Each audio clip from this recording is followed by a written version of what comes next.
Let's turn south. We had an election in the United States recently. Upon being elected, Barack Obama said, "We are facing the greatest economic challenge of our lifetime, and we are going to have to act swiftly to solve it." The day after the U.S. election, the Dow Jones Industrial Average dropped over 900 points, the largest two-day drop in 25 years.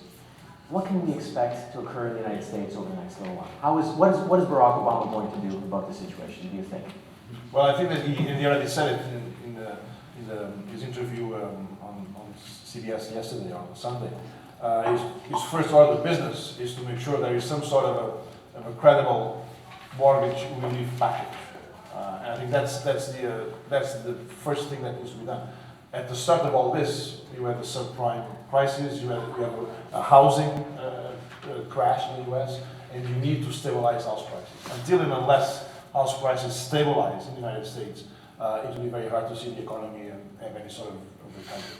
So the first thing is to stabilize, and to stabilize house prices, you now need to go out and actually help homeowners and make sure that they, first of all, they stay in the house, to diminish the level of foreclosures, and you make it more affordable. You renegotiate those contracts and you lower the effective mortgage rate. I think that's the first order of business in the U.S. So let me ask you a couple of questions. George Bush had a $50 billion stimulus package. Gave $50 billion in checks out to the U.S. public. There was a slight blip in economic activity, nothing.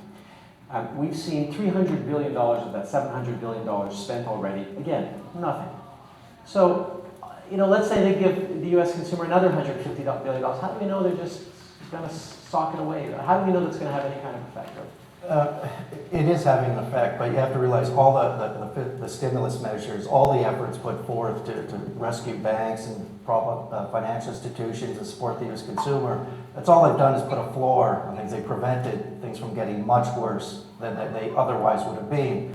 Big depression, big recession, or possibly even a depression if there was no fiscal support. So these are defensive measures. Yeah, anything the government does as far as spending cannot really spur a sustainable upturn. It can just prevent things from getting much worse so that the economy has time, people have time to get things going again. It's going to be a massive deleveraging. Americans have to rebuild their savings rate. They have to pay down their debts. Other countries have to do the same to a lesser degree than Americans. But that's going to take time. It's going to take a couple of years probably. But the governments can put a floor on things to make sure we don't end up with a Great Depression. That's right. Carlos Gomez, where is the U.S. government going to get this money? They're going to have a $1 trillion deficit this year. They're promising tax cuts. They want to spend money like where's this money going to come from? They essentially can, as long as there are people willing to buy U.S. Treasury bills and U.S. bonds, and at the moment that still continues to be the case. They can continue to issue those papers. The problem becomes when people, basically foreign investors, central banks around the world, start saying, okay, we have enough of your paper. Then that's when it becomes a problem. But while the demand still continues to be there, and as Carlos mentioned earlier, at the moment, people want the safety of a U.S.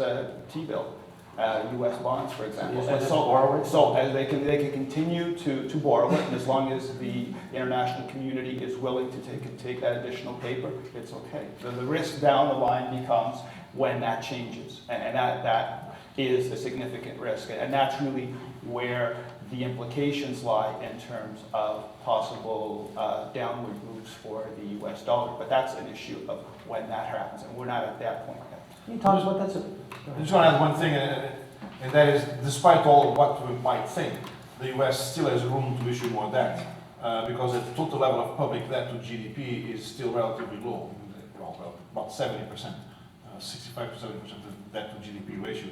That's much lower than Japan, for example, and then it's in the same ballpark as in France or Germany. So they have room to expand that. Much lower than Canada as well. In the mid-90s when we started facing problems, but we're still around.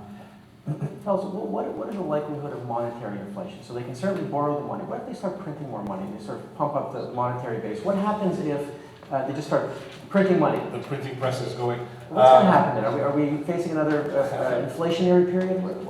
No. And then, this, again, we have another 2 hours to talk about deflation, because I think that's the word. The biggest worry right now for 2009 is actually the opposite. It's deflation. It's a declining prices. You had, two major bubbles that burst: the housing bubble and the credit bubble. And the results or the consequences of a deflating bubble is a deflating economy. So there's no risk right now of running into inflation. Down the road, like with the US debt issue in 2010, 11, 12, we worry about that. We know how to deal with inflation. We're not quite sure how to deal with deflation. So we might as well not fall into that trap. So they'll do whatever it takes. And on that issue, I think we must really take Ben Bernanke at its word. When he says that we'll do what it takes, he really means it. And if that means actually printing money, they'll do that as well. His nickname used to be Helicopter Ben. He says if all else fails, he was talking about Japan, if all else fails, fiscal policy, monetary policy, nothing else works, the economy is sliding into a deflationary trap, you drop money from helicopters, you flood the system with cash to avoid falling into a deflationary trap. One of the options for government is not just sort of tax cuts, but it's spending. And there's been a lot of talk about infrastructure spending. What kinds of projects in Canada, Carlos, can we expect the Harper government to start spending money on? What kind of public works projects? What sort of? Well, I think that's really what's key at this point. I mean, by instituting infrastructure programs, you're actually creating jobs and getting people to then be able to have a job, earn a wage, and so forth. That's something totally different from what was done in back by the U.S. government. And I think that's the type of thing that everybody is going to be doing going forward. And so the problem is, up until fairly recently, we were all gung-ho about how Canada was one of the few places that did not have a deficit. Well, the reality is, given the environment that we're in, we are going to go into a deficit. And we are going to stimulate through infrastructure programs, and that will be one of the things that will help get us out of the current mess. Okay. Let's